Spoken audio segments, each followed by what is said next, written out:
Dua orang ini adalah setengah bansos yang secara kapabilitas dan kualitas tuh bagus banget untuk harga segitu, guys. Seharga bakso, tapi nggak main-main statistik dan performanya di in-game ya.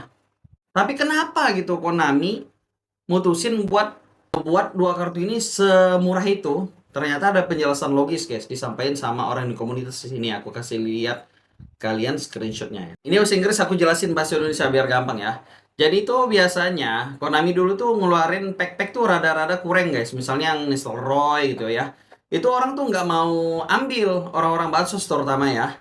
Tapi ketika Suarez muncul ya, kayaknya Konami tuh ada niat buat ngasih porsi yang besar buat user bansos biar mereka tuh rela ngeluarin anggaran buat ambil ini Suarez karena se-worth it itu. Blitz statistiknya ngeri ya. Ini tujuannya bukan semata-mata karena kasihan, guys. Tujuannya adalah untuk memberikan asumsi atau memberikan kayak semacam sugesti bahwa pemain yang dibeli itu ternyata lebih bagus daripada pemain bansos. Sehingga ini membuka celah, membuka pertahanan dari squad bansos. Aku nggak mau spend untuk game inilah. Dan akhirnya ngeluarin juga karena yang didapetin bagus dengan harga yang murah.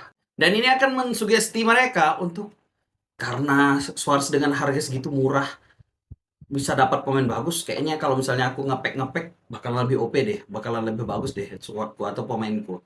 Dan akhirnya ya orang jadi spend gitu. Orang-orang bansos yang awalnya nggak peduli akhirnya ngeluarin juga anggaran-anggaran tersebut dan masuk akal ya nggak? Selanjutnya Thiago Alcantara nih. Thiago Alcantara itu kan kartunya unik.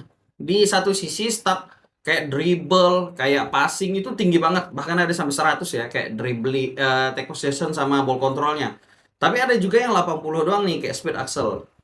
Jadi agak aneh tuh secara porsi statistik. Biasanya kalau misalnya kita ngeracik tuh kan, satu poin racikan itu kan mempengaruhi beberapa statistik, guys. Misalnya statistik dribble itu kan ngaruhin tiga aspek tuh, dribble, take possession, sama ball control. Mau nggak mau biar ningkatin dribblingnya jadi 90, harus naikin take possession sama ball control jadi 100, guys. Jadi kelama-lamaan kita tuh udah terbiasa ngelihat stat di atas 100, guys, 102, 103. Akhirnya lama-kelamaan menjadi sugesti juga nih. Kayaknya statistik 100 lebih deh yang paling bagus untuk saat ini, 100 plus deh. Jadi lama-lama kita kebiasaan ngelihat stat tinggi-tinggi dan akhirnya ya ngelihat stat rendah kayak 95, 96 tuh kayak kurang nih, kayaknya kita harus beli pemain dengan stat 100 biar bisa perform di divisi kayak gitu. Dan asumsi tersebut beneran bagus sih tulisannya ya. Dan aku yakini juga memang kayak gitu rencana Konami. Jadi bukan sembarangan ngasih nyamannya user bansos, tapi